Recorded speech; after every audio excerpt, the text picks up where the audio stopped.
ஆண்டவராகிய இயேசு கிறிஸ்துவின் இனிய நாமத்தில் உங்கள் ஒவ்வொருவருக்கும் எங்கள் அன்பின் வாழ்த்துக்கள். இன்றைக்கும் சனிக்கிழமை மாலை 5:30 மணிக்கு உங்களை வேதமே மனமகிழ்ச்சியில் சந்திப்பதில் எங்களுக்கு மிகுந்த மகிழ்ச்சி. நிச்சயமாகவே ஆண்டவர் இன்றைக்கு நம்மோடு கூட பேசி நம்மை உயிர்ப்பிக்க வல்லவராக இருக்கிறார். எப்பொழுதெல்லாம் அவருடைய வேதத்தை நாம் தியானம் பண்ணுகிறோமோ அப்பொழுதெல்லாம் கர்த்தர் நம்மை தைரியப்படுத்துகிறார், பலப்படுத்துகிறார், நம்மை பரிசுத்தப்படுத்துகிறார், நற்குணசாலிகளாய் மாற்றுகிறார். நம்ம கடந்த 2 வாரங்களாக ஒரு டாபிக்ல நம்ம தியானித்து கொண்டிருக்கிறோம். எசேக்கியேல்ல இருந்து ஆண்டவர் என்னென்ன காரியங்களை நம்ம இடத்துல இருந்து விளக்க வேண்டும் என்று கற்றுக் கொடுத்து வருகிறார் என்பதனை குறித்து நம்ம தியானித்து கொண்டிருக்கிறோம். கடந்த வாரங்கள்ல கடினம், கலகம், கர்வம், கலைகள் ஆகிய காரியங்கள் எல்லாம் நம்ம இடத்துல இருந்து விலகணும் என்று சொல்லி நம்ம பார்த்தோம். அந்த வீடியோஸ் எல்லாம் உங்களுக்கு டிஸ்கிரிப்ஷன் பாக்ஸ்ல இருக்கும். அதை பார்த்து நீங்க பயனடைங்க. இன்றைக்கும் அதனுடைய தொடர்ச்சியாக தான் நம்ம தியானிக்க போகிறோம். அதற்கு முன்பாக நம்ம ஜெபம் செய்து ஆரம்பிக்கலாம். ஸ்தோத்திரம் ஆண்டவரே, இந்த நல்ல வேலைக்காக ஸ்தோத்திரம் ஆண்டவரே.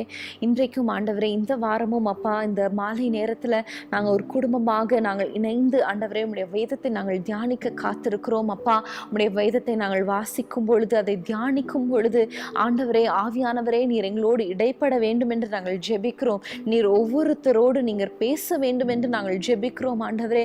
எங்களிடத்தில் காணப்படுகிற தேவையில்லாத காரியங்கள் எல்லாவற்றையும் நாங்கள் அகற்றி போட ஆவியானவர் நீர் எங்களோடு இடைப்பட வேண்டும் என்று நாங்கள் ஜெபிக்கிறோம். உமக்கேற்ற ஆண்டவரே, உமக்கேற்ற பரிசுத்தம் உள்ளவர்களாய், உமக்கேற்ற கனிகளை கொடுக்கிறவர்களாய் எங்களை மாற்றும்படியாக நாங்கள் ஜெபிக்கிறோம். எங்களை தாழ்த்தி உம்முடைய சமூகத்தில் ஒப்பு கொடுக்கிறோம். நீர் எங்களோடு பேசுவீராக. இயேசுவின் நாமத்தில் பிதாவே, ஆமென். பிரியமானவர்களே, எசேக்கியேல் தீர்க்கதரிசியை பார்த்து ஆண்டவர் 2ஆம் அதிகாரத்தில் நீ காலூன்றி நில், நான் உன்னோடு கூட பேசுவேன் என்று சொன்ன பொழுது அவர் தேவனுடைய சமூகத்திலே தரித்து நிற்கிறார்.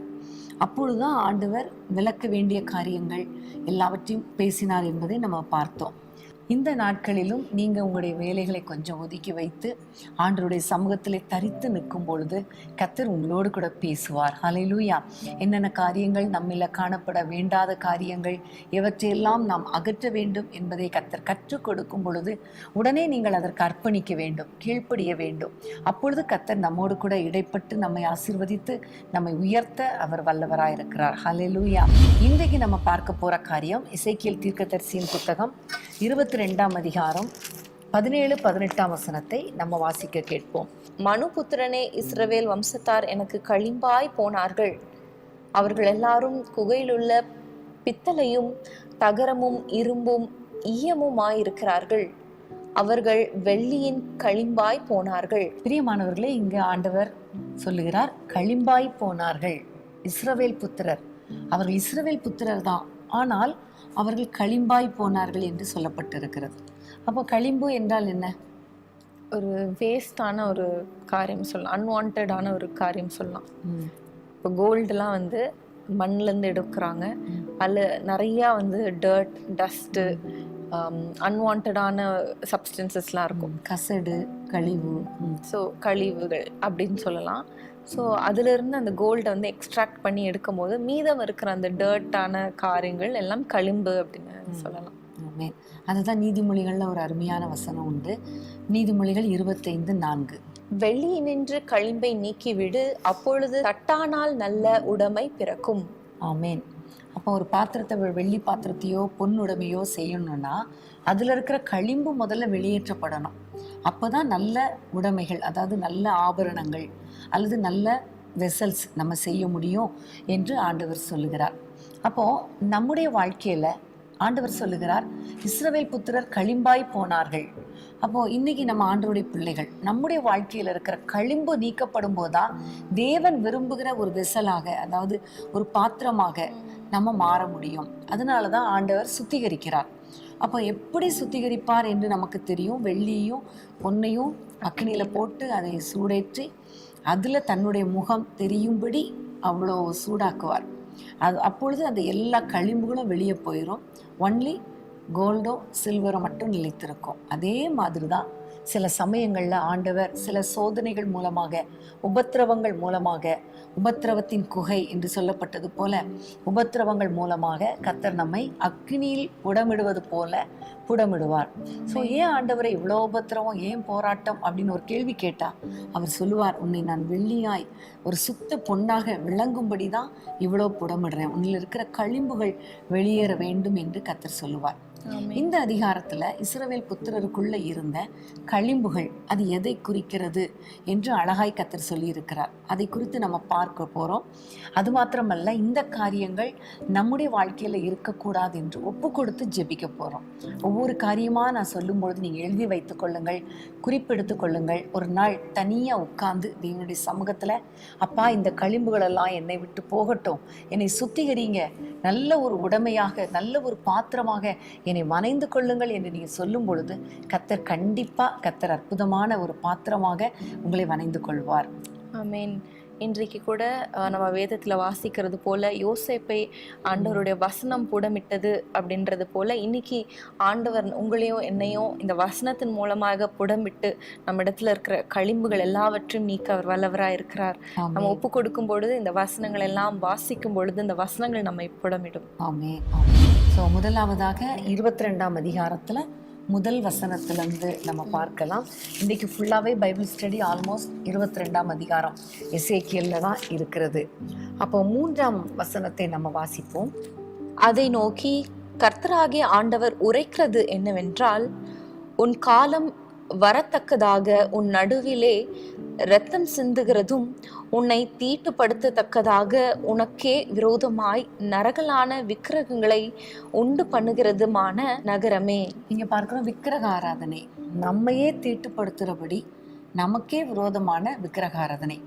கடந்த வாரத்துல கூட நம்ம விக்கிரக ஆராதனை குறித்து நம்ம பார்த்தோம். நம்ம இடத்துல இருந்து களைந்து போட வேண்டிய கலைகள்ல ஒன்று விக்கிரக ஆராதனை என்பதை குறித்து நம்ம பார்த்தோம். ஸோ அதுல ரொம்ப டீட்டெயிலா விக்கிரக ஆராதனைனா என்ன அப்படிங்கிறதே நம்ம பார்த்தோம் இல்லையா? தேவனை வைக்க வேண்டிய இடத்துல மனுஷரை வைப்பது, உலக ஆசா பாசங்கள், இதெல்லாம் விக்கிரக ஆராதனைக்கு அடையாளமாக இருக்கிறது. அது மாத்திரமல்ல, எபேசியர் 5ஆம் அதிகாரத்தில் பொருளாசை ஆகிய விக்கிரக ஆராதனை, பொருளாசை, பண ஆசை, அப்புறம் புகழாசை, மண்ணாசை இல்லையா, இந்த மாதிரி காரியங்கள் எல்லாம் விக்கிரகம். ஆண்டவரை ஃபஸ்ட்டு வைக்க வேண்டிய இடத்துல வேற எதை வச்சாலும் அது விக்கிரக ஆராதனை தான் என்பதை நம்ம பார்த்தோம். ஆண்டவருக்கு விக்கிரக ஆராதனை பிடிக்காது. ஸோ இந்த நாளில் நம்ம ஆண்டவருடைய சமூகத்தில் நம்மை தாழ்த்தி விக்கிரக ஆராதனையிலிருந்து எங்களை விடுதலையாக்குங்கப்பான்னு கேட்கும்போது கர்த்தர் நம்மை விடுவிப்பார். ஸோ 2வது களிம்பு அப்படின்னு நம்ம பார்க்கும் பொழுது அதே அதிகாரத்தில் 4ஆம் வசனம் 6ஆம் வசனம் 2 வசனத்தையும் நம்ம வாசிப்போம். நீ சிந்தின உன் இரத்தத்தினால் நீ குற்றம் சுமந்ததாகி, நீ உண்டு பண்ணின உன் நரகலான விக்கிரகங்களினால் நீ தீட்டுப்பட்டு உன் நாட்களை சமீபிக்க பண்ணி உன் வருஷங்களை நிறைவேற்றினாய்.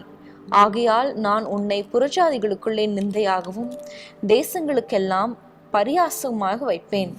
இதோ இஸ்ரவேலின் அதிபதிகளில் அவரவர் தங்கள் புய பலத்துக்கு தக்கதாக உன்னில் இரத்தம் சிந்தினார்கள். இந்த வசனத்துல நம்ம பார்க்கும் பொழுது இரத்தம் சிந்துதலை குறித்து எழுதப்பட்டிருக்கிறது. ஸோ லிட்ரலாக பார்த்தா கொலை பண்ணுறது. ஸோ ஆண்டவர் விரும்பாத ஒரு காரியம் கொலை செய்கிறது அல்லது இரத்தத்தை சிந்துறது. இதை குறித்து நம்ம யோசிக்கும் பொழுது யாத்திராகமத்தில் ஆண்டவர் ஒரு கட்டளை கொடுப்பார், கொலை செய்யாதிருப்பாயாக என்று சொல்லி. ஆனால் மத்தேயுக்கு வரும்பொழுது புதிய ஏற்பாட்டில் 5ஆம் அதிகாரத்தில் உன்னுடைய சகோதரனை மூடனே என்று சொன்னால் அல்லது உன்னுடைய சகோதரனை கோபித்து கொண்டால், வேதனைப்படுத்தி பேசினால் அது கொலை செய்வதற்கு சமம் என்று கர்த்தர் பேசுகிறார். ஸோ இந்த நாட்களில் ரத்தம் சிந்துதல் அப்படின்னா கத்தியை வச்சு குத்துறது அப்படின்னு நினைக்காதீங்க. பட்டய குத்துகள் போல் பேசுகிறவர்கள் உண்டு என்று நீதிமொழிகளில் ஒரு வசனம் இருக்கு. எத்தனை முறை நம் சகோதரர்களை, சகோதரிகளை மற்றும் மற்றவர்களை, பிள்ளைகளை நம்ம கோபப்படுத்தி பேசுகிறோமோ அதெல்லாம் ரத்தம் சிந்துவதற்கு சமம். ஆனால் ஆண்டவரிடத்தில் இன்னைக்கு மன்னிப்பு கேட்கணும். ஆண்டவரே, தேவையில்லாமல் பிறரை காயப்படுத்துகிற வார்த்தைகள் பேசக்கூடாது.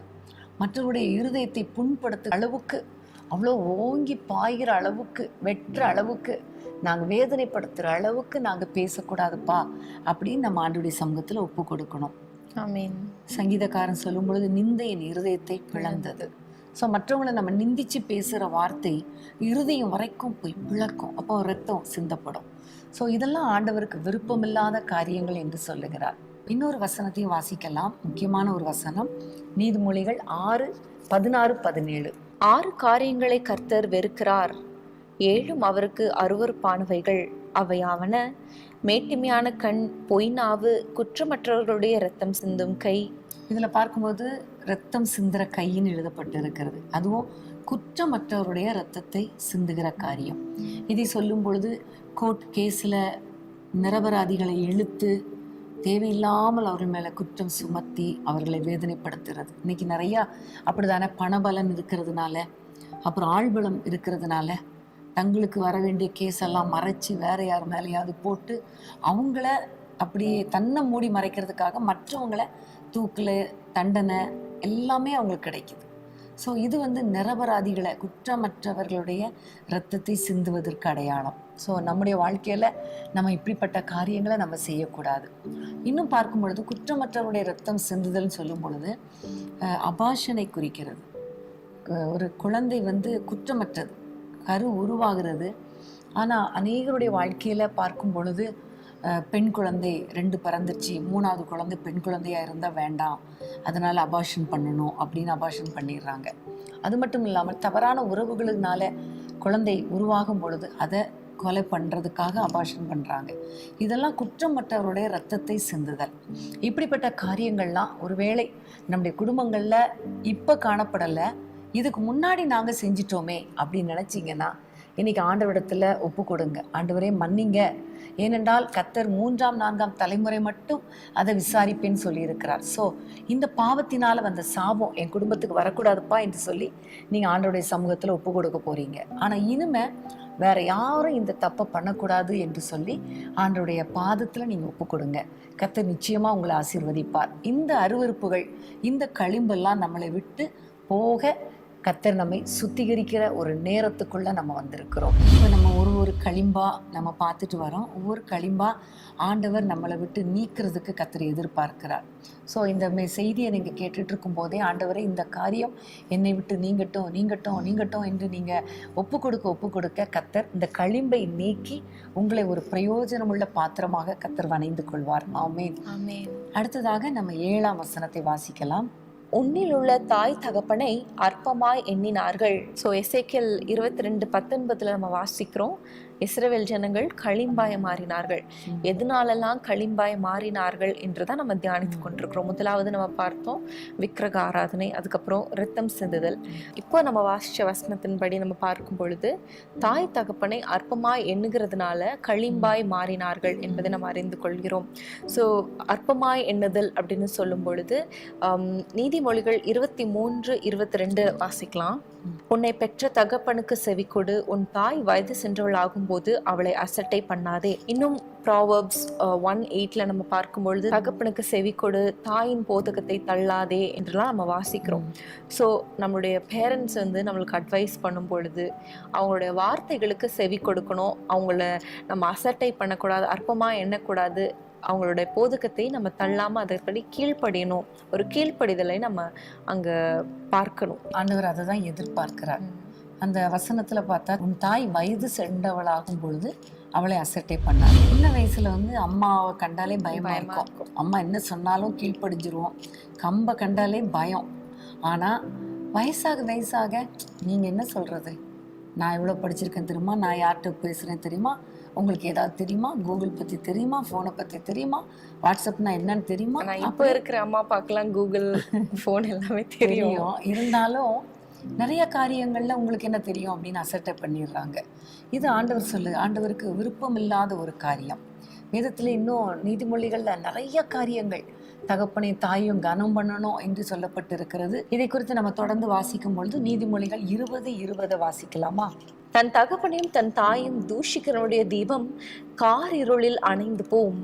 இந்த வசனத்திலிருந்து நம்ம பார்க்கும் பொழுது தகப்பனையும் தாயையும் நிறைய பேர் தூஷிக்கிறாங்க, தப்பா பேசுறாங்க, அப்புறம் சபிக்கிறாங்க, கெட்ட வார்த்தை கூட போட்டு திட்டுறாங்க.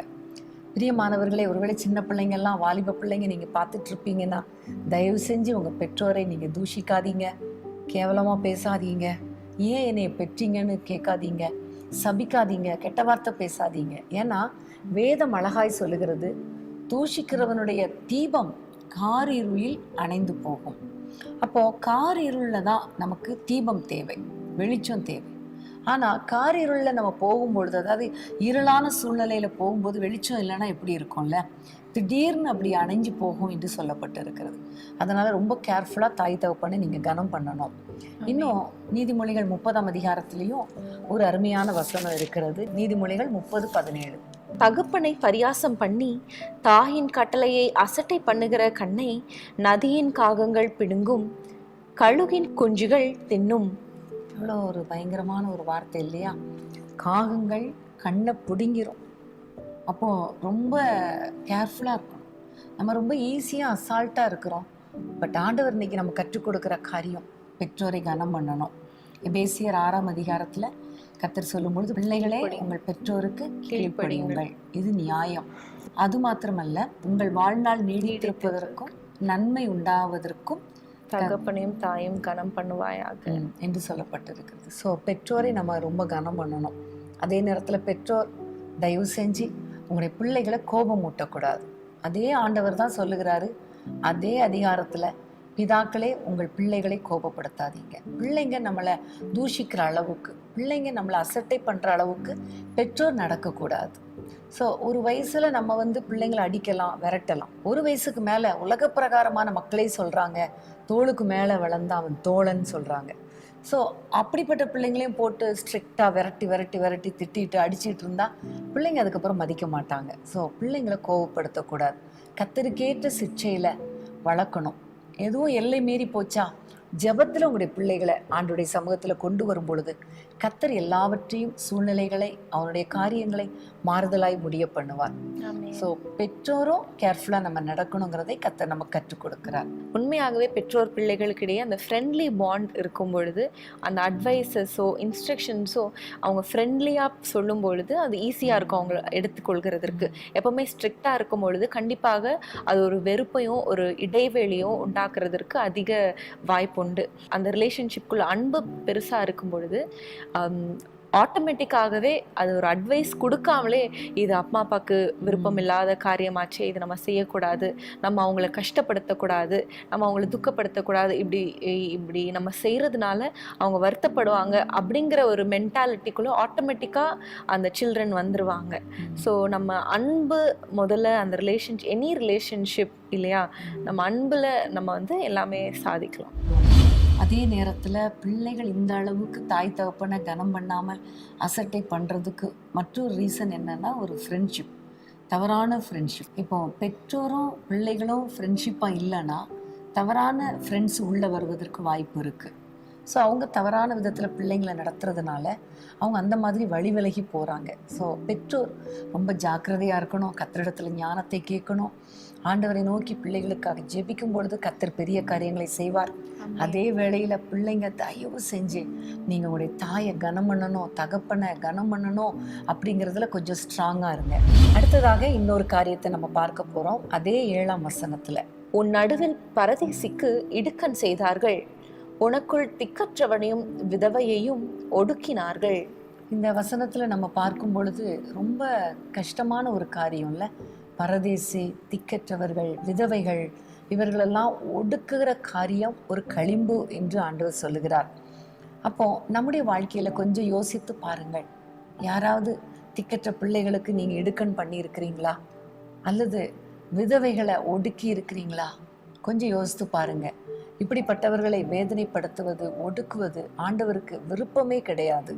அதனால இன்றைக்கு நீங்க ஆண்டவரை நோக்கி பாருங்க. ஆண்டவரே, இனி நான் எந்த விதத்திலும் விதவைகளையோ, திக்கற்றவர்களையோ, பரதேசிகளையோ, அந்நியர்களையோ, பாவப்பட்டவங்களையோ, எளியவர்களையோ நான் ஆண்டவரை ஒடுக்க மாட்டேன், அவர்களை நான் கைவிட மாட்டேன், அவர்களுக்கு நான் உதவி செய்வேன் என்று சொல்லும் பொழுது கர்த்தர் நிச்சயமா உங்களை ஆசீர்வதிப்பார்.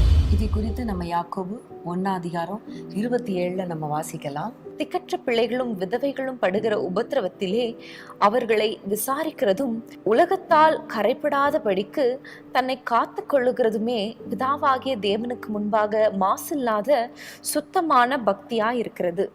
நான் ஆண்டவர் மேல பக்தியா இருக்கிறேன், ஆண்டவருக்கு பிரியமா இருக்கிறேன் அப்படின்னு சொல்றதுல அர்த்தம் கிடையாது. ஆண்டவர் சொல்கிறார், பக்தினா என்னன்னா, திக்கற்ற பிள்ளைங்க, விதவைகள், கஷ்டப்படுறவங்க, அவங்க படுற உபத்திரவத்துல நம்ம அவங்களுக்கு உதவி செய்யணும், விசாரிக்கணும். ஸோ இந்த நாளில் ஆண்டவர் நம்மோடு கூட பேசுகிறார். நீங்கள் யாரையாவது நீங்கள் ஒடுக்கி இருந்தால், வேதனைப்படுத்தி இருந்தால், திக்கற்ற பிள்ளைகளுடைய நிலத்தை அபகரித்து வச்சிருந்தா, இப்படி ஏதாவது ஒரு காரியத்தில் நம்ம அவங்களை கஷ்டப்படுத்தினோன்னா இன்னைக்கு நீங்கள் ஆண்டவரிடத்தில் மன்னிப்பு கேளுங்க. இனி நான் அப்படி இருக்க மாட்டேன் என்று சொல்லும் பொழுது கர்த்தர் உங்களை வெள்ளியாய் மாற்றுவார், களிம்பை நீக்கி போடுவார். ஆமேன். ஆமென். அடுத்ததாக எதனால இஸ்ரவேலர்கள் களிம்பானார்கள் என்பதை நம்ம பார்க்கலாம். 8வது வசனத்தை வாசிக்கலாம். அதிலே அந்த அதிகாரத்திலேயே எல்லாமே இருக்கிறது. நீ என் பரிசுத்த வஸ்துக்களை அசட்டை பண்ணி என் ஓய்வு நாட்களை பரிசுத்த குலைச்சலாக்கினாய். யாத்திராகமத்துல மோசையின் மூலமாக நியாய பிரமாணத்தை ஆண்டவர் சொல்லும் பொழுது, பலிகளை செலுத்தும் போது பலிகளுக்குரிய நியமங்களை சொல்லும் பொழுது, ஊனமான பலிகள், குறைவுள்ள பலிகள் அவற்றை நம்ம செலுத்தக்கூடாது அப்படிங்கிறத நம்ம வாசித்திருக்கிறோம் இல்லையா? ஊனமான சரீரத்தை உடைய காளைகளோ ஆடுகளையோ நம்ம பலி செலுத்தக்கூடாது அப்படின்னு சொல்லி, அதை தான் இங்க நம்ம பார்க்கிறோம், பரிசுத்த வஸ்துக்களை அசட்டை பண்ணி அப்படின்னு சொல்லி. நீ சொல்றது கரெக்டு. கர்த்தருக்கு கொடுக்க வேண்டிய கனத்தை நம்ம கொடுக்கணும். பரிசுத்தமான காரியங்களை பரிசுத்தமாக எண்ணணும், அசட்டை பண்ணக்கூடாது. ஸோ நீ சொன்னது போல் காணிக்கை விஷயத்தில் நம்ம ரொம்ப கேர்ஃபுல்லாக இருக்கணும், அசட்டை பண்ணக்கூடாது.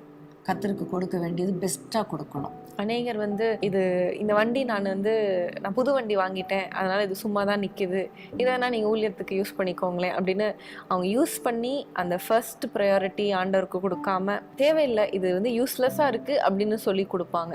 ஸோ அதெல்லாம் ஆண்டவர் விரும்புகிறது இல்லை. ஆமாம், அதெல்லாம் ஏழைகளுக்கு கொடுக்கலாம். இவ்வளோ பேர் இருக்காங்க, அவங்களுக்கு கொடுக்கலாம். அது மாத்திரம் இல்லை, பரிசுத்த வஸ்துக்கள் என்று சொல்லும் பொழுது மல்கியாவில் ஒரு வசனத்தை பார்க்கிறோம். மல்கியாவில் கர்த்தருடைய பந்தி அற்பமாக எண்ணப்படுகிறது என்று சொல்லப்பட்டிருக்கிறது. பரிசுத்த வஸ்துனா கர்த்தருடைய பந்தி இல்லையா? ஆனால் அந்த பந்தியை எண்ணமற்று போகிறது என்று சொல்லி நம்ம பார்க்கிறோம். அப்போ எப்போவுமே கர்த்தருடைய பந்தியை நம்ம எடுக்கும் பொழுது நம்மை நாமே சோதிச்சறிஞ்சு நம்மை பரிசுத்தப்படுத்தி கொண்டு அந்த பரிசுத்த அப்பத்தையும் திராட்சை ரசத்தையும் எடுக்கணும். ஆனால் இன்னைக்கு என்னன்னா, கொடுக்குறவங்கள பார்க்கறது, பக்கத்தில் இருக்கிறவங்கள பார்க்கறது, இவங்க கூட எப்படி நான் இந்த பந்தி இருக்கிறது அப்படின்னு தன்னை நீதிமானா நினைக்கிறது, அதெல்லாம் ஆண்டவருக்கு விருப்பம் கிடையாது. அதனால தான் ஆண்டவர் சொன்னார், உன்னை நீயே விசாரித்து உன்னை நீயே ஆராய்ந்து பார்த்து இந்த பந்தியில் நீ பங்கெடு. கொடுக்குறவனை ஆராய்ந்து பாரு, பக்கத்தில் இருக்கிறவனை ஆராய்ந்து பாருன்னு சொல்லவே இல்லை. இதை செய்கிறவனை ஆராய்ந்து பாருன்னு சொல்கிறதே இல்லை. ஆனால் நம்மளை ஆராய்ந்து பார்க்கணும். ஆனால் இன்னைக்கு அதெல்லாம் செய்கிறதே கிடையாது. இது ஆண்டவருக்கு விருப்பம் இல்லாத ஒரு காரியம். இன்னும் ஆண்டவர் வசிக்கிற நம்மை ஆலயமாக ஆண்டவர் சொல்லியிருக்கிறார். ஸோ நம்மையே நம்ம பரிசுத்தமாய் வைத்துக்கொள்ளும். நம்ம அவயவங்கள், நம்ம சிந்தை, இருதயங்கள் எல்லாவற்றையும் நம்ம பரிசுத்தமாய் காத்துக்கொள்ள வேண்டும். கரெக்ட். ஏன்னா ஒருவன் தேவனுடைய ஆலயத்தை கெடுத்தால் தேவன் அவனை கெடுப்பார்னு பைபிள்ல இருக்கு இல்லையா? ஸோ நம்மளை தீட்டுப்பட விடக்கூடாது. எந்த காரியங்களும் நம்மை தீட்டுப்படுத்த விடவே கூடாது. இன்னும் பார்க்கும் பொழுது மல்கியாவில் முதல் அதிகாரத்தில் ஊழியம் செய்கிறவங்களை குறித்து சொல்லப்பட்டிருக்கிறது. 10ஆம் வசனத்தில், எவன் கூலி இல்லாமல் கதவுகளை பூட்டுவான், எவன் பலிபிடத்தின் மேல் கூலி இல்லாமல் அக்கினியை கொளுத்துவான். ஸோ பலிபிடத்தில் செய்ய வேண்டிய வேலைகள், ஊழியத்துக்கான கதவை, ஆலயத்தின் கதவை பூட்டுற வேலை, இதெல்லாம் ஒரு குறிப்பிட்ட மக்களுக்கு கொடுக்கப்படும். ஆனால் கூலிக்காக, ஊதியத்துக்காக, காணிக்கைக்காக அவர்கள் அந்த வேலையை செஞ்சால் அது ஆண்டவருக்கு விருப்பம் இல்லாத காரியம். இது கிடைக்கும், இந்த ஊழியத்தை செஞ்சால் இது கிடைக்கும் அப்படிங்கிற எண்ணத்தோடு ஊழியம் செய்யக்கூடாது. அதுதான் ஆண்டவர் எதிர்பார்க்கிறார். அப்புறம் ஓய்வு நாளை பரிசுத்தமாய் ஆசரிக்கணும். அது யாத்ராகமத்திலையும் கர்த்தர் சொல்லி இருக்கிறார், எங்கேயும் கர்த்தர் சொல்லி இருக்கிறார், புதிய ஏற்பாட்டிலையும் கர்த்தர் சொல்லி இருக்கிறார். கர்த்தருடைய நாளில் பரிசுத்தமாய் நம்முடைய சொந்த பேச்சை பேசாமல், நம்முடைய காரியத்தை செய்கிறதுக்கு முதலிடம் கொடுக்காம, கர்த்தருக்கு எடுத்த காரியங்கள், ஆராதனைக்கு போவது, ஆண்டவரை நோக்கி ஜெபிப்பது, இப்படிப்பட்ட காரியங்களில் நம்ம டைம் ஸ்பெண்ட் பண்ணணும். இதெல்லாம் செய்யாமல் இருக்கும் பொழுது ஆண்டவர் அந்த காரியங்களை வெறுக்கிறார். அதை ஒரு களிம்பாக அவர் பார்க்குறார். அடுத்ததாக கர்த்தர் வெறுக்கிற ஒரு காரியம், அதாவது களிம்பு என்று அவர் சொல்லுகிறது, விளக்க வேண்டிய ஒரு காரியம் என்னன்னா, எசேக்கியேல் 22ஆம் அதிகாரம் 9ஆம் வசனத்தை வாசிப்போம். இரத்தம் சிந்தும்படிக்கு அபாண்டம் பேசுகிறவர்கள் உன்னிடத்தில் இருக்கிறார்கள், மலைகளின் மேல் சாப்பிடுகிறவர்களும் உன்னிடத்தில் இருக்கிறார்கள், முறைகேடு செய்கிறவர்கள் உங்கள் நடுவில் இருக்கிறார்கள். இந்த 9ஆம் வசனத்தில் பார்க்கும் பொழுது இரத்தம் சிந்தும்படிக்கு அபாண்டமாய் பேசுகிறவர்கள், அதாவது ரத்தம் சிந்துறதை குறித்து நம்ம பார்த்தோம். அதே காரியத்தை தான் இதில் சொல்லப்பட்டிருக்கிறது. குற்றமற்றவருடைய இரத்தத்தை சிந்தும்படிக்கு அபாண்டமாய் பொய் சாட்சி சொல்றது, அதெல்லாம் இதில் குறிக்கப்பட்டிருக்கிறது. அடுத்ததாக பார்க்கும்பொழுது மலைகளின் மேல் சாப்பிடுகிறவர்கள். அப்போ இது எதை குறிக்கிறது? அப்போ நம்ம ஒரு மவுண்டனில் போய் சாப்பிடக்கூடாதா, ஊட்டியில் சாப்பிடக்கூடாதா, கொடைக்கானலில் சாப்பிடக்கூடாதா அப்படின்னு நினைக்கலாம். அப்படி இல்லை. பொதுவாக மலைகளில் விக்கிரக கோயில்கள், விக்கிரக கிரியைகள் இருக்கும். ஸோ அதை தான் குறிக்கிறது. விக்கிரகங்களுக்கு படைக்கப்பட்ட காரியங்களை புசிப்பது, விக்கிரக கோயில்களில் போய் தேவையில்லாத அருவருப்புகளை சாப்பிட்றது, இதெல்லாம் ஆண்டவர் வெறுக்கிற காரியம். இது ஒரு களிம்பு. அப்போ உலகத்துக்கு ஒத்த வேஷம் தரிப்பதுக்கு அடையாளம் இல்லையா? அதனால் இன்றைக்கி ஆண்டவர் நம்மோடு கூட பேசுகிறார். அடுத்ததாக பார்க்கும் பொழுது முறைகேடு செய்கிறவர்கள்.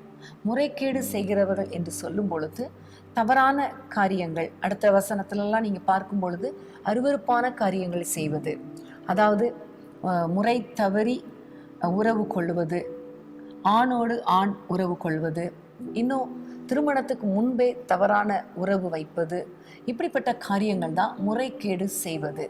முறையாக நடக்க வேண்டியதெல்லாம் முறை மாறி நடப்பது முறைகேடு செய்வது. ஸோ நம்முடைய வாழ்க்கையில் செக்ஷுவல் லைஃப்பில் கூட கண்டிப்பாக ஒரு முறை இருக்கணும், ஒரு பரிசுத்தம் இருக்கணும் என்பதை கர்த்தர் எதிர்பார்க்கிறார். அதை தாண்டி போகும் பொழுது, எல்லை தாண்டி போகும் பொழுது, கணவன் இருக்கும் பொழுது மனைவி வேறு விதத்திலேயோ அல்லது மனைவியை விட்டுட்டு கணவன் வேறு ஒரு ஆளுடனோ தவறான உறவு கொள்ளுதெல்லாம் ஆண்டவருக்கு விருப்பமே கிடையாது. இப்படிப்பட்ட காரியங்களை செய்யும் பொழுது அது களிம்பாய் போவது மாத்திரமல்ல, அதை தொடர்ந்து செய்யும் பொழுது கண்டிப்பா ஆண்டவர் அதற்குரிய தண்டனையை கொடுப்பார். தண்டனையை அனுபவித்து தான் ஆக வேண்டும். அப்போ அந்த தண்டனை பிள்ளைகளுக்கு வரும் பொழுது அது எவ்வளோ பெரிய கஷ்டம் இல்லையா? அதனால் இன்றைக்கு நீங்கள் தீர்மானம் பண்ணிடுங்க, இப்படிப்பட்ட முறைகேடான காரியங்கள், முறைகேடான உறவுகள், தவறான பழக்க வழக்கங்கள் எங்களுக்கு வேண்டாம் ஆண்டவரே என்று சொல்லி ஆண்டவருடைய கரத்தில் நம்ம ஒப்பு கொடுக்க வேண்டும். இன்னும் முறைகேடு அப்படின்னு சொல்லி பார்க்கும் பொழுது பிள்ளைகளுக்குள்ளே பாரபட்சம் காட்டுறது. ஈசாக்குடைய வாழ்க்கையில் ஏசா மேலே பட்சமாக இருந்தான்னு பார்க்குறோம். ரெபெக்காலோ யாக்கோபோடு பட்சமாக இருந்தான். இதனால பிள்ளைகள் ஒன்றா வளராமல் அவங்களுக்குள்ள ஒரு பிரிவினை வந்ததை நம்ம பார்க்குறோம். அதனால நம்ம பாரபட்சம் காட்டக்கூடாது, முறையாக அன்பு செலுத்தணும் எல்லாரிடத்திலும். அதே மாதிரி இன்னும் கொஞ்சம் பார்க்கும் பொழுது நமக்கு வரவேண்டிய, முறையாக வரவேண்டிய வருமானம் அல்லது சொத்து கரெக்டாக நமக்கு வரணுமே தவிர அதை விட்டுட்டு தவறான காரியங்களுக்குள்ள நம்ம ஈடுபடக்கூடாது. அதாவது பிறனுடைய எல்லைக்குரிய நீ என்ன செய்யாத, மாற்றாதே என்று சொல்லப்பட்டிருக்கிறது. மற்றவங்களுடைய நிலத்தை அபகரிப்பது, சொத்துக்கள் பிரிக்கும் பொழுது முறையா 2 பிள்ளை இருந்தால் 2 பிள்ளைக்கும் பிரிக்கணும். ஆனால் அதை விட்டுட்டு எனக்கு தான் வேணும், அப்பாவுடைய சொத்து எனக்கு தான், உனக்கு கிடையாது அப்படின்னு சொல்லி பிரிக்கிறது, இதெல்லாம் முறைகேடுகள். இதெல்லாம் ஆண்டவர் வெறுக்கிற காரியங்கள். ஸோ இன்னைக்கு இப்படிப்பட்ட சொத்து விஷயங்களில் பிரச்சனைகள் இருக்குமானால், உடைய பிள்ளைகளுக்கு பிரித்து கொடுக்குற காரியங்களில், சகோதரர்களுக்குள்ள சொத்து பிரிக்கிற காரியங்கள்லாம் இப்படிப்பட்ட முறைகேடு செய்து கொண்டு இருக்கிற யாராவது இதை கேட்டுட்டு இருப்பீங்கன்னா இன்னைக்கு நீங்கள் ஆண்டவரிடத்துல மனம் திரும்பிடுங்க. என்னை மன்னியும் ஆண்டவரே, என்னை சுத்திகரியும் ஆண்டவரே, இந்த களிம்பு என்னை விட்டு வெளியேறட்டும் அப்பான்னு கேட்கும்பொழுது கர்த்தர் கண்டிப்பாக உங்களை நடத்துவார், உங்களை ஆசீர்வதிப்பார். அடுத்ததாக நம்ம வாசிக்க வேண்டிய வசனம் அதே அதிகாரம் 12-13 வசனங்கள். இரத்தம் சிந்தும்படிக்கு பரிதானம் வாங்கினவர்கள் உன்னில் இருக்கிறார்கள். நீ வட்டியையும் பொலிசையையும் வாங்கி பொருளாசையினால் உன் அயலானுக்கு இடுக்கண் செய்து என்னை மறந்து போனாய் என்று கர்த்தராகிய ஆண்டவர் சொல்லுகிறார். இதோ நீ அநியாயமாய் சம்பாதித்த பொருளின் நிமித்தமும் உன் நடுவில் நீ சிந்தின இரத்தத்தின் நிமித்தமும் நான் கை கொட்டுகிறேன். இந்த வசனத்துல பார்க்கும் பொழுது பரிதானம் வாங்குவது, அதாவது லஞ்சம் வாங்குவது, வட்டி வாங்குவது, அப்புறம் கிஃப்ட்டுன்னு சொல்லிட்டு சில பொருட்களை வாங்குவாங்க. இந்த காரியத்தை நான் உனக்கு முடிச்சு கொடுத்துட்றேன் அப்படின்னு சொல்லிட்டு, எல்லாம் லஞ்சம்தான். இதெல்லாம் ஆண்டவருக்கு விருப்பம் இல்லாத காரியம். ஸோ சகோதரர்களுக்கிடையே பிரச்சனை உண்டு பண்ணும்படி இந்த மாதிரி காரியங்களெல்லாம் செய்வது ஆண்டவருக்கு விருப்பம் இல்லை. நம்ம லஞ்சம் வாங்கி ஒரு காரியத்தை செய்யும்போது அது இன்னொருத்தருக்கு அது இடுக்கணா மாறுது. யாரோ ஒருத்தர் பாதிக்கப்படுறாங்க. நிறைய நேரங்களில் பார்த்தா சிலர் அந்த வேலைக்கு லஞ்சம் கொடுத்து வாங்கிடுவாங்க. ஆனால் நியாயமாக போக வேண்டியது இன்னொருத்தருக்காக இருக்கும். அவங்க சில சமயங்களில் வயசாயிட்டு இருக்கோம், சிலருக்கு கல்யாணம் கூட ஆகாது, கவர்மெண்ட் வேலை இருந்தால் தான் கல்யாணம் பண்ணுவேன்னு சில மாப்பிள்ளை சொல்லுவாங்க. அப்போ இந்த வேலைக்காக இப்போ வந்துடும் வெயிட் பண்ணிட்டு இருப்பாங்க. ஆனால் சீனியாரிட்டி அவங்க இருப்பாங்க. ஆனால் கீழே இருக்கிறவங்க என்ன செஞ்சிருவாங்க, பணம் கொடுத்து அந்த வேலையை வாங்கிடுவாங்க. ஸோ அந்த பிள்ளையுடைய வாழ்க்கை அப்படியே வேஸ்ட்டாக போயிடும், குடும்பம் வேஸ்ட்டாக போயிடும். அதனால தான் இப்படி பரிதானம் வட்டி வாங்குறதுனால சகோதரர்களுக்கு, அதாவது கூட பிறந்தாதான் சகோதரர்கள் கிடையாது, எல்லாருமே சகோதரர்கள் தான், மற்றவங்களுக்கு நம்ம இடுக்கண் செய்து விடுகிறோம். இதெல்லாம் ஆண்டவர் விரும்பலை. அதனால தான் அவர் சொல்கிறாரு, நீ பொருளாசை நிமித்தம் தானே நீ இதெல்லாம் வாங்குற, ஸோ இதெல்லாம் நான் பார்த்து கை கொட்டுறேங்கிறாரு, அதாவது கை கொட்டி சிரிக்கிறேங்கிறாரு. நீ இவ்வளோ வருமானம் சம்பாதிச்சு என்ன பிரயோஜனம், நீ வாழ போறியா சந்தோஷமா, இன்னொருத்தரை வேதனைப்படுத்திட்டு நீ வாழ போறியா அப்படின்னு ஆண்டவர் சிரிப்பது போல இந்த வசனம் எழுதப்பட்டு இருக்கிறது. ஸோ நம்ம ரொம்ப கேர்ஃபுல்லாக இருக்கணும். சின்ன சின்ன காரியங்கள் தான், எல்லாம் ப்ராக்டிக்கல் லைஃப்பில் எவ்வளோ பண்ணுறோம், ஈஸியாக பண்ணிடுறோம். அதனால் இன்றைக்கி நீங்கள் ஆண்டவருடைய கரத்தில் ஒப்பு கொடுங்க.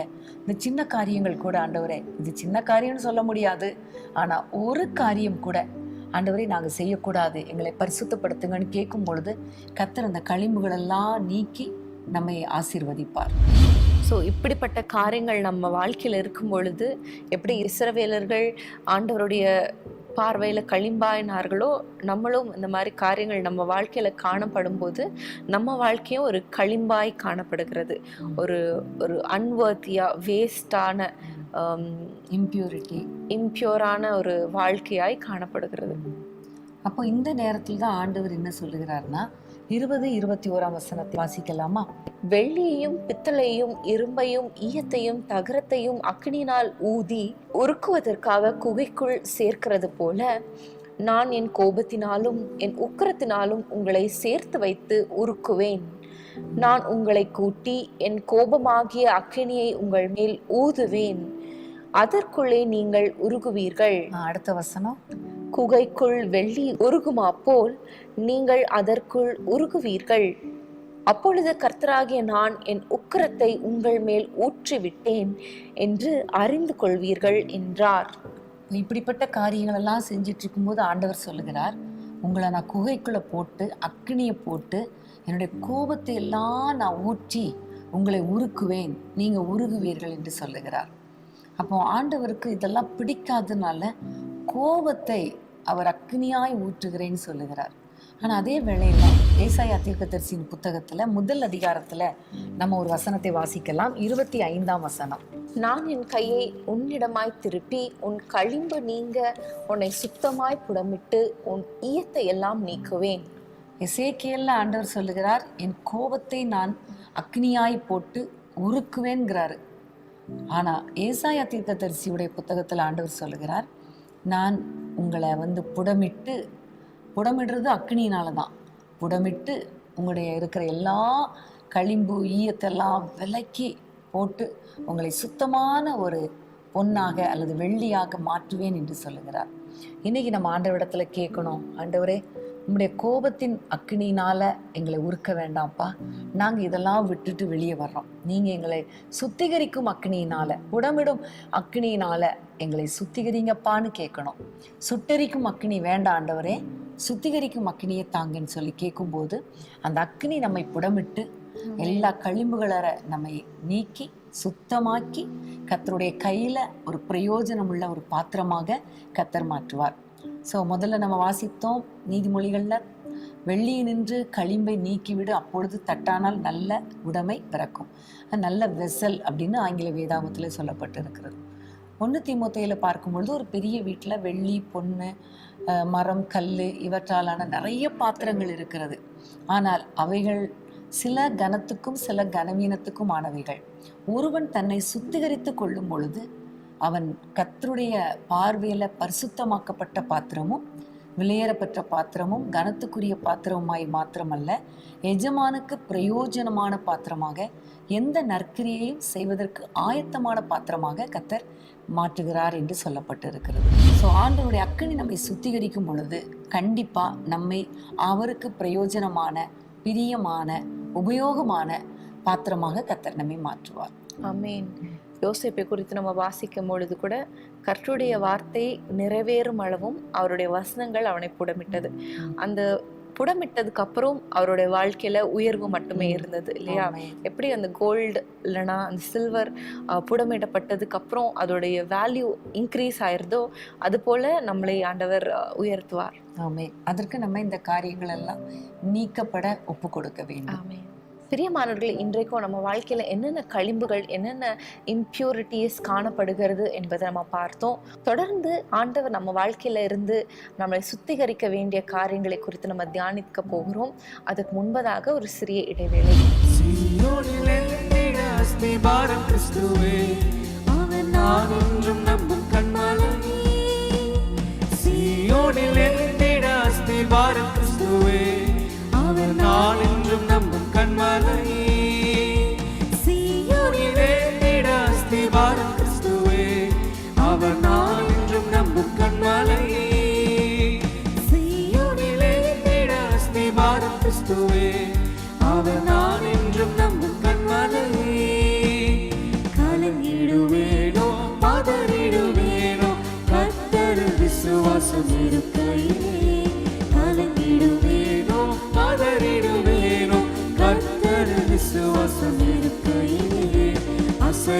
நம்பிக்கை நம்புறமே இயேசுவில் மாத்திரமே. அசையாய் நம்பிக்கை நம்புறமே இயேசுவில் மாத்திரமே.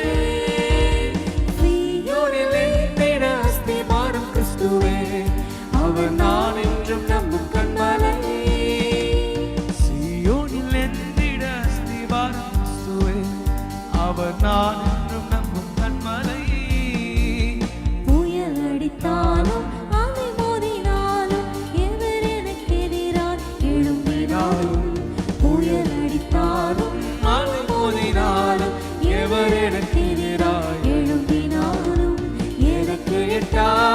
உயரத்திலே எடுத்தவர் நிறுத்திடுவார்.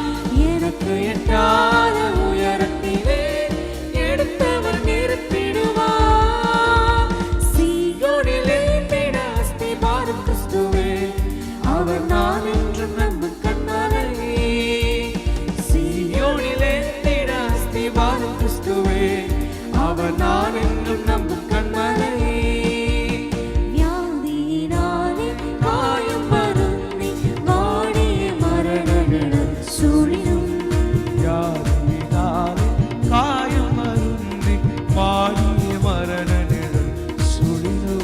விசுவாசத்தின் கரத்தால் அவர் வாக்கை நான் பற்றிடுவேன்.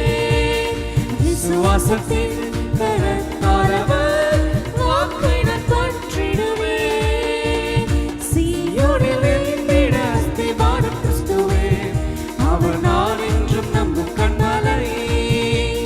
சீயோனிலே திட அஸ்திபாரம் கிறிஸ்துவே, அவர் நான் என்றும் நம்பும் கன்மலை. நான் விசுவாசிப்போரின் அறிவேன், என்னை படைத்திட்டேன் அவர்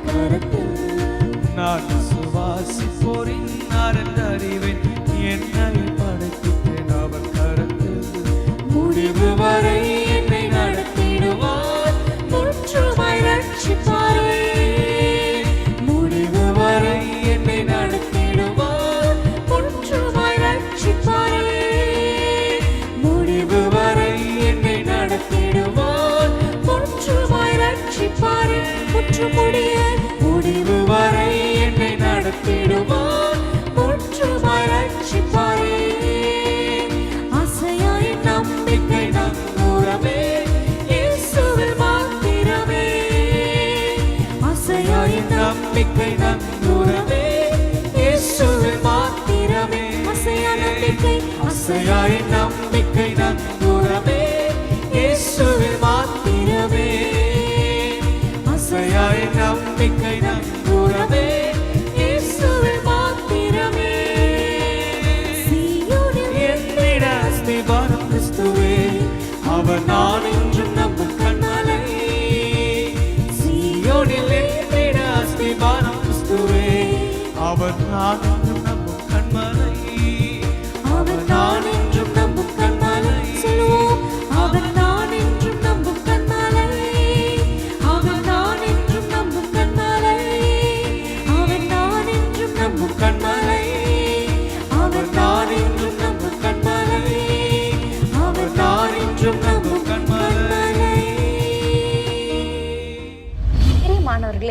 வேதமே மனமகிழ்ச்சியில உங்களை வரவேற்கிறோம். இன்றைக்கும் ஆண்டவர் நம்மிடத்துல விரும்பாத காரியங்களை குறித்து நம்ம தியானித்து கொண்டிருக்கிறோம். முதலாவது நம்மிடத்துல இருக்கிற களிம்புகளை பார்த்தோம், இம்பியூர் ஆன காரியங்கள் என்னென்ன அப்படிங்கிறதை பார்த்தோம். அடுத்ததாக நம்ம ஒரு முக்கியமான காரியங்களை பார்க்க போகிறோம். தொடர்ந்து தியானிக்கலாம். அடுத்ததாக நம்ம பார்க்க போற காரியம், வசனத்தை வாசிப்போம். எசேக்கியேல் 35:5. நீ பழைய பகையை வைத்து இஸ்ரவேல் புத்திரருடைய அக்கிரமம் நிறைவேறுகையில் அவர்களுக்கு உண்டான ஆபத்தின் காலத்திலே பட்டயத்தின் கூர்மையினால் அவர்களுடைய இரத்தத்தை சிந்தினபடியினால். இந்த வசனத்துல பழைய பகை என்று சொல்லப்பட்டிருக்கிறது. ஸோ பழைய பகை அப்படின்னு சொல்லும்பொழுது அது கசப்புக்கு அடையாளமாக இருக்கிறது. ஸோ கசப்பு நம்ம முதல்ல பார்த்தோம், களிம்பு, தேவையில்லாத களிம்பு. இந்த வசனத்தில் நம்ம தியானிக்க போகிற காரியம் கசப்பு. ஆண்டவருக்கு விருப்பமில்லாத ஒரு காரியம் கசப்பு. ஸோ இந்த கசப்பு எப்படிப்பட்டதுன்னா, பழைய பகை, பல வருடங்களுக்கு முன்பாக உள்ள காரியங்களை குறித்து நம்ம இதில் பார்க்கிறோம். இது யாரை குறித்து சொல்லப்பட்டிருக்கிறதுன்னு நம்ம பார்த்தா 3ஆம் வசனத்தில் சேயீர் மலையே என்று சொல்லப்பட்டிருக்கிறது. சேயீர் மலை யாருக்கு சொந்தமானது? ஏசா அங்க வாழ்ந்தார் என்பதை நம்ம பார்க்கிறோம். ஆமே. ஈசாக்குடைய 2 பிள்ளைங்க, ஒன்று இஸ்ரவேல் புத்திரர், 2வது ஏசாவின் புத்திரர். இந்த ஏசா தான் சேயீர் மலையில வாழ்ந்தார். ஸோ ஏசாவை பார்த்து சொல்லுகிற காரியம், நீ பழைய பகையை மனதில் வச்சுட்டு இஸ்ரவேல் புத்திரருடைய அக்கிரமம் நிறைவேறுகையில் அவர்களுக்கு உண்டான ஆபத்தின் காலத்தில் நீ பட்டயத்தோடு வந்து இரத்தத்தை சிந்தினாய். இந்த சம்பவம் நமக்கு தெரியும். அமலேக்கியர் இஸ்ரவேல் ஜனங்கள் எகிப்திலிருந்து வெளியே வரும் பொழுது, அவங்களுக்கு அந்த உபத்திரவத்தின் காலம், அக்கிரமத்தின் காலமெல்லாம் முடிஞ்சு அவங்க வெளியே வந்து கொஞ்ச நாளையில பார்க்கும் பொழுது இவர்கள் வந்து வழிமறித்தார்கள் நம்ம பார்க்கிறோம். அமலேக்கியர் வந்து வழிமறித்து அவர்களோடு யுத்தம் பண்ணினார்கள். அப்போ நம்ம எல்லாருக்கும் தெரியும், மோசே மலையின் மேலே ஏறி நின்றாரு, கைகளை உயர்த்தினார். ஊரும் ஆரோனும் கைகளை தாங்கி பிடிச்சாங்க. கீழே யோசுவா பட்டயத்தினால அமலேக்கியரோட யுத்தம் பண்ணினா. அந்த நேரத்தில் இஸ்ரவேலர் கொஞ்சம் இரத்தம் சிந்தப்பட்டார்கள், செத்துட்டாங்க கொஞ்சம் பேர். அப்போ அந்த சம்பவத்தை கர்த்தர் சொல்லுகிறார், நீ பழைய பகையை மனதில் வச்சிருந்த, உனக்குள்ளே அந்த கசப்பு இருந்ததுனால தான் நீ இஸ்ரவேல் புத்திரரை நீ வழிமறித்தா என்று சொல்லுகிறார். ஸோ அந்த அமலேக்கியர், ஒருவேளை நீங்கள் கேட்கலாம், இதில் அமலேக்கியர் தானே வந்தாங்க, இங்கே சேயீர் மலை தேசத்தார, இதுக்கும் அதுக்கும் என்ன சம்பந்தம் அப்படி ஒருவேளை நீங்கள் நினைக்கலாம் இல்லையா? வசனத்தை வாசிக்கலாம். ஆதியாகமம் 36:12 வாசிக்கலாமா? திம்னாள் ஏசாவின் குமாரனாகிய எலிபாசுக்கு மறுமனையாட்டியாயிருந்து எலிபாசுக்கு அமலேக்கை பெற்றாள். இவர்களே ஏசாவின் மனைவியாகிய ஆதாளுடைய புத்திரர். ஸோ அமலேக்கியர் என்று சொல்லும் பொழுது ஏசாவின் புத்திரராக இருக்கிறாங்க. ஏசாவுக்கும் யாக்கோபுக்கும் இருந்த பகை, பழைய பகை என்னன்னு உங்களுக்கு தெரியும்னு நான் நினைக்கிறேன். யாக்கோபு கூளை காய்ச்சி கொண்டு இருக்கும் பொழுது பசியோடு கூட ஏசா வருகிறான். வந்து யாக்கோபிடத்துல கொஞ்சம் கூழ் கொடுன்னு கேட்குறான். உடனே இவன் கேட்குறான், கன்னிங்கா, இவனும் கன்னிங் தான், கேட்குறான், அந்த சேஷ்டபுத்திர பாகத்தை எனக்கு கொடுத்துரு, நான் உனக்கு கூழ் கொடுக்குறேங்கிறான். உடனே நான் தான் சாக போறேனே, இந்தா வச்சுக்கோன்னு கொடுத்துட்றான். இது ஃபர்ஸ்ட். 2வது, ஈசாக்கு ஏசா மேல பிரியமா இருந்தாரு, ரெபெக்காள் யாக்கோபின் மேல பிரியமா இருந்தாள். அதனால ஈசாக்கு சொல்றாரு, நான் மரணம் அடைவதற்கு முன்பாக ஏசா, நீ போய் வேட்டையாடி எனக்கு பிரியமானபடி சமைச்சிட்டு வா, நான் சாப்பிட்டு உன்னை ஆசீர்வதிக்கிறேங்கிறார். அந்த நேரத்துல இவன் வேட்டையாட போன உடனே இதை கேட்டுட்டு இருந்த ரெபெக்காள் அப்படியே ஏசாவை போல மாற்றி நல்ல சாப்பாடு சமைத்து யாக்கோபுடைய கையில கொடுத்து ஏசாவுடைய வஸ்திரங்களை போட்டு அவனை அனுப்பி வைக்கிறான். ஈசாக்கும் அதை சாப்பிட்டுட்டு அவன் வந்து யாக்கோப ஏசா நினைச்சு மனதார ஆசீர்வதிச்சிடுறான். அவன் போனதுக்கு அப்புறம் ஏசா வர்றான், சாப்பிடுங்கப்பா, என்னை ஆசீர்வதிங்கப்பான்னு சொல்லும்பொழுது, இதுக்கு முன்னாடி ஒருத்தன் வந்து ஆசீர்வாதத்தை வாங்கிட்டு போனானே என்று சொல்லும் பொழுது ஏசா சொல்லுகிறான், இதற்கு முன்னாடி சேஷ்ட புத்திர பாகத்தை வாங்கிட்டான், இப்போ திருட்டுத்தனமா என் தகப்பனுடைய எல்லா ஆசீர்வாதங்களையும் அவன் வாங்கிட்டான், நிச்சயமா ஒரு நாள் வரும், நான் அவனை கொல்லாம விட மாட்டேன் என்று அந்த நாட்கள்ல அவன் சொன்னான். நம்ம எல்லாருக்கும் தெரியும். அப்புறம் பிரிஞ்சு போனாங்க. அதுக்கப்புறம் 2 பேரும் ஒன்று சேர்ந்தாங்க. எல்லாமே ஓகே. ஆனா இந்த ஏசாவுடைய சந்ததிகளுக்குள்ளே இந்த பகை இருந்து கொண்டே இருந்தது. அதுதான் கசப்பு, பழைய கசப்பு, உள்ளத்துக்குள்ள இருக்கிற அந்த கசப்பு இருந்து கொண்டே இருந்தது. அதனாலதான் இரத்தம் சிந்தும்படி இஸ்ரவேலரை வழிமறித்தாங்க. தொடர்ந்து நம்ம பார்க்கும் பொழுது யூத ஜனங்களுக்கு விரோதமாக எழுந்து மொர்தெகாய் காலத்துல எஸ்தர் காலத்துல அவர்களை கொலை செய்ய வேண்டுமென்று அவர்கள் நினைத்தார்கள். இதெல்லாம் நமக்கு தெரியும், இதெல்லாம் சம்பவம். இப்போ வேதத்திலிருந்து ஒரு வசனத்தை வாசிப்போம். எபிரேயர் 12ஆம் அதிகாரம் 14 to 17 வரைக்கும் வாசிப்போமா? யாவரோடும் சமாதானமாய் இருக்கவும் பரிசுத்தமுள்ளவர்களாய் இருக்கவும் நாடுங்கள். பரிசுத்தமில்லாமல் ஒருவனும் கர்த்தரை தரிசிப்பதில்லையே. ஒருவனும் தேவனுடைய கிருபையை இழந்து போகாதபடிக்கும் யாதொரு கசப்பான வேர் முளைத்தெழும்பி கலக்கம் உண்டாக்குறதுனால் அநேகர் தீட்டுப்படாதபடிக்கும் ஒருவனும் வேசிக்கலனாகவும் ஒருவேளை போஜனத்துக்காக தன் சேஷ்ட புத்திர பாகத்தை விற்று போட்ட ஏசாவை போல சீர்கெட்டவனாகவும் இராதபடிக்கும் எச்சரிக்கையாய் இருங்கள். இந்த இடத்துல நம்ம பார்க்கும் பொழுது தேவனுடைய கிருபை இழந்து போகக்கூடாது, யாவரோடும் சமாதானமா இருக்கணும் என்று சொல்லும் பொழுது அதுல கசப்பான வேர் முளைத்து எழும்பி கலக்கம் உண்டாக்க கூடாதுன்னு சொல்லும் பொழுது அடுத்த வசனத்துல ஏசாவை அதுல கொண்டு வருகிறதை நம்ம பார்க்கிறோம் இல்லையா?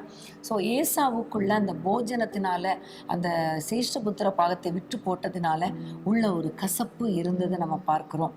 அதனாலதான் கசப்பான வேர் உங்களுக்குள்ள முளைத்து எழும்பக்கூடாதுன்னு கர்த்தர் சொல்லுகிறார். உண்மையாகவே கசப்பான வேர் அப்படின்னு சொல்லி, வேர் எப்பொழுதுமே அடியில இருக்கும், பூமிக்கு அடியில இருக்கும், அது வெளியே தெரியாது. அதே போலதான் ஏசாவும் யாக்கோபும் சமாதானம் ஆகும்போது கூட நல்லபடியா சமாதானம் ஆயிட்டாங்க. ஆனாலும் அந்த வேர் உள்ள இருந்திருக்கிறது இல்லையா? அந்த கசப்பான ஒரு காரியம் இருந்திருக்கிறதும் வெளிப்படவில்லை, அன்றைக்கு வெளிப்படவில்லை. ஆனாலும் பல ஆண்டுகளுக்கு அப்புறம், நூற்றுக்கணக்கான ஆண்டுகளுக்கு அப்புறம் அந்த இஸ்ரவேல் புத்திரர், அதாவது யாக்கோபுடைய சந்ததி வந்துட்டு அந்த எகிப்து தேசத்திலிருந்து வெளியே வரும்போது திரும்ப அது முளைத்து எழும்புகிறது இல்லையா? வேர் என்று சொல்லும் பொழுது கீழே வரைக்கும் போகும், அது உறிந்து கொண்டே இருக்கும்னு அடிக்கடி அப்பா சொல்லுவாங்கல்ல, மெசேஜில் கொடுப்பாங்க. ஸோ ஒருவேளை வெளியே கசப்பு இல்லாட்டா கூட நீ சொன்னது போல உள்ளத்துக்குள்ளே இவன் இப்படி செஞ்சானே, இவன் இப்படி செஞ்சுட்டானே சொல்றது மாத்திரம் இல்லை, மனசுல நினைக்கிறது மாத்திரமல்ல, பிள்ளைகளிடத்துல சொல்றது. கண்டிப்பா ஏசா தன்னுடைய சந்ததிக்கு இந்த கசப்பை கடத்தி இருக்கணும். என்ன நடந்துச்சு தெரியுமா, நானும் தம்பியும், என் தம்பி இப்படிலாம் பண்ணா அப்படி சொல்லதான் பிள்ளைகளுக்குள்ள அந்த கசப்பு விதைக்கப்படுகிறது. இன்னைக்கு கூட நிறைய குடும்பங்கள்ல என் தம்பி உடன் பிறந்தவங்க, நிறைய குடும்பங்கள்ல பிரச்சனைகள் வரும், உண்மைதான். ஆனா அந்த பிரச்சனைய சமாதானமாயிரணும், ஒப்பு கொடுத்துடணும், ஒப்புரவாயிரணும், ஒருவரோடொருவர் மன்னிப்பு கேட்டு மறந்து ஒப்புரவாயிரணும். ஆனா சிலர் மன்னிச்சிருவாங்க, மன்னிப்பு கேட்டுருவாங்க, ஒப்புரவாயிருவாங்க. ஆனா அதை மறக்க மாட்டாங்க, உள்ளேயே வச்சிட்டு இருப்பாங்க, உள்ளே வச்சு சந்ததிக்கு கடத்துவாங்க. அதனாலதான் பல தலைமுறைகளுக்கு பிறகும் அந்த கசப்பு பழம் பகையா உள்ளேயே இருக்கும். சந்தர்ப்ப சூழ்நிலை வரும்போது பிள்ளைங்க சொல்லுவாங்க, நீங்க உங்க அப்பா என்ன, எங்க அப்பாவை இப்படி பண்ணவங்க தானே, இப்படி சொல்லி காட்டுவாங்க. காரணம், சந்ததிகளுக்குள்ள அந்த வேர் போயிருச்சு. இன்னைக்கு நம்முடைய வாழ்க்கையில என்ன பிரச்சனைனாலும் ஒப்புரவானதுக்கு அப்புறம் அதை பத்தி பேசக்கூடாது. நிறைய பேர் சொல்லுவாங்க, நான் ஒப்புரவாயிட்டேன், மறந்துட்டேன், மன்னிச்சிட்டேன் அப்படிம்பாங்க. ஆனா திடீர்னு ஒரு சந்தர்ப்பம் வரும்போது அதை பேசுவாங்க. அப்ப நீங்க மன்னித்ததுக்கும் மறந்ததுக்கும் அடையாளம் என்னன்னா, திரும்ப அந்த காரியத்தை பேசக்கூடாது, யாரிடமும் பேசக்கூடாது. சரியா? ஏனென்றால் கர்த்தர் இந்த பழம் பகையை, அதாவது கசப்பை கர்த்தர் விரும்புகிற தேவன் அல்ல. ஸோ இந்த வேர் என்ன செய்யும்னா, நீ சொன்னது மாதிரி மறைஞ்சிருக்கும், யார்கிட்ட கசப்பு இருக்குன்னு வெளியே தெரியாது. அதே மாதிரி உறிந்து கொண்டே இருக்கும், நச்சுத்தன்மை வாய்ந்தது. அப்புறம் அந்த கசப்பு, அந்த வேர் அடுத்தது என்னன்னா, ஒரு பில்டிங் பக்கத்துல ஒரு மரம் இருந்துச்சுன்னா அந்த வேர் போய் காம்பவுண்ட் வாலையோ அல்லது பில்டிங்கோ சில சமயங்கள்ல சுவரையே பிளக்கும். ஸோ கசப்பு உள்ள இருக்க குடும்பத்தை உடைத்து விடும். ஸோ இன்னைக்கு நம்ம ஆண்டவரிடத்துல ஒப்பு கொடுக்க போறோம். நீங்க விரும்பாத இந்த கசப்பு எங்களுக்குள்ள வேண்டாம் ஆண்டவரே என்று ஒப்பு கொடுக்க போறோம். அதனாலதான் ஆண்டவர் நிறைய இடங்கள்ல கசப்பான வார்த்தைகளை பேசாதீங்க, வேதனைப்படுத்தாதீங்க, புருஷர்களே உங்கள் மனைவிகளை கசந்து கொள்ளாதிருங்க அப்படியெல்லாம் வசனத்துல சொல்லப்பட்டு இருக்கிறது. நிறைய பேர் சொல்லுவாங்க இல்லையா, பேசின பேச்சு இன்னும் மறக்க மாட்டேங்குது, அடிச்ச அடி கூட மறந்துடும், ஆனா பேசுற பேச்சு மறக்காது. அப்போ கசப்பான வார்த்தைகள் நம்முடைய வாழ்க்கையில ஒரு நாளும் வரக்கூடாது.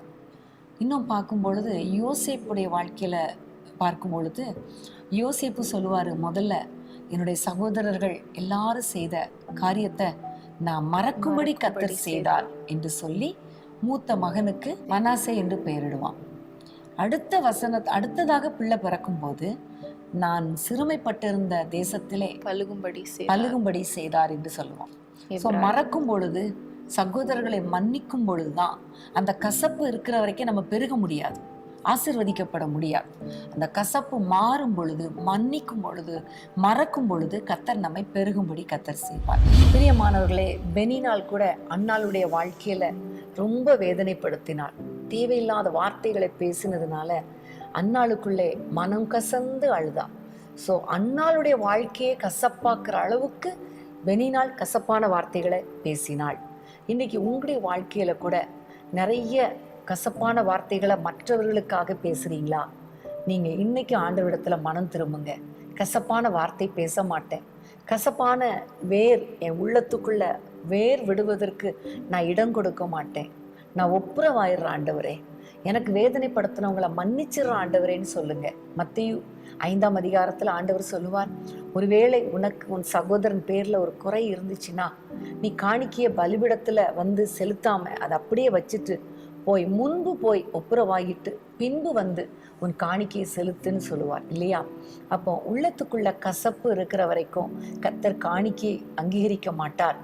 உள்ளத்துல கசப்பு இருக்கிற வரைக்கும் நம்முடைய ஜெபம் கேட்கப்படாது என்று மார்க் 11ஆம் அதிகாரத்துல நம்ம பார்க்கிறோம். ஸோ இன்னைக்கு அன்பான தேவனுடைய பிள்ளைகளே, இந்த கசப்பை ஆண்டவரே நீங்க எடுத்து போட்டுருங்க, என்னை விட்டு விலக்குங்க.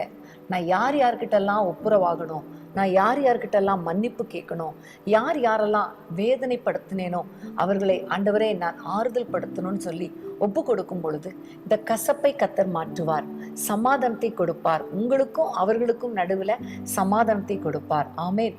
அப்போ சமாதானமா இருக்கும் பொழுதுதான் ஆண்டவருடைய வருகையில நம்ம காணப்பட முடியும். 2 பேதுரு 3ஆம் அதிகாரம் 14ஆம் வசனத்துல நாம் சமாதானம் உள்ளவர்களாய் அவரை சந்திக்கணும் என்று கர்த்தர் சொல்லுகிறார். ஸோ உங்களுடைய வாழ்க்கையில சமாதானத்தை காத்துக்கொள்ளுங்க, கசப்பை நீக்கி போட்டுருங்க, சமாதானம் பண்ணுங்க. சமாதானம் பண்ணுகிறவர்கள் பாக்கியவான்கள். ஸோ சமாதானத்தை காத்துக்கொள்ளுங்க, ஒப்புரவாகுங்க, மன்னிங்க, கசப்பை எடுத்து போட்டுருங்க, அந்த வேற அப்படியே பிடுங்கி போட்டுருங்க. கர்த்தர் உங்களை ஆசீர்வதிப்பார், பெருக பண்ணுவார். அதே வேளையிலே ஒரு வசனத்தை நம்ம வாசிப்போம். 1 சாமுவேல் 15ஆம் அதிகாரம் 2ஆம் வசனம். சேனைகளின் கர்த்தர் சொல்லுகிறது என்னவென்றால், இஸ்ரவேலர் எகிப்திலிருந்து வந்தபோது அமலேக்கு அவர்களுக்கு வழிமறித்த செய்கையை மனதிலே வைத்திருக்கிறேன். அமலேக்கு அவர்களுக்கு வழிமறித்த செய்கையை மனதிலே வைத்திருக்கிறேன். பிரியமானவர்களே, நம்ம கசப்பை மனதில் வைக்கக்கூடாது என்று ஆண்டவர் சொல்லுகிறார். அதே வேளையில நமக்கு விரோதமாய் கிரியை செய்கிறவங்க, நமக்கு விரோதமாய் பேசுகிற காரியங்களை அவர் அதற்கு தக்க பலனை அவர்களுக்கு கொடுக்க வல்லவராயிருக்கிறார். ஆகவே நீங்க யுத்தம் பண்ண வேண்டிய அவசியம் கிடையாது, கர்த்தர் உங்களுக்காக யுத்தம் பண்ணுவார். பிரியமானவர்களே, இன்றைக்கும் இஸ்ரவேலர்கள் ஆண்டவருடைய பார்வையில எப்படி களிம்பானார்கள் என்பதை நம்ம பார்த்தோம். நம்ம வாழ்க்கையிலும் அப்படிப்பட்ட களிம்புகள் இருக்கிறதா என்று நம்ம ஆராய்ந்து பார்க்க அழைக்கப்படுகிறோம். எந்தெந்த காரியங்கள்னால அவங்க வாழ்க்கை களிம்பானது அப்படின்னு பார்க்கும் பொழுது, முதலாவது விக்கிரக ஆராதனையினால அவங்க களிம்பானார்கள் என்பதை நம்ம பார்த்தோம். 2ஆவதாக இரத்தம் சிந்துதல்.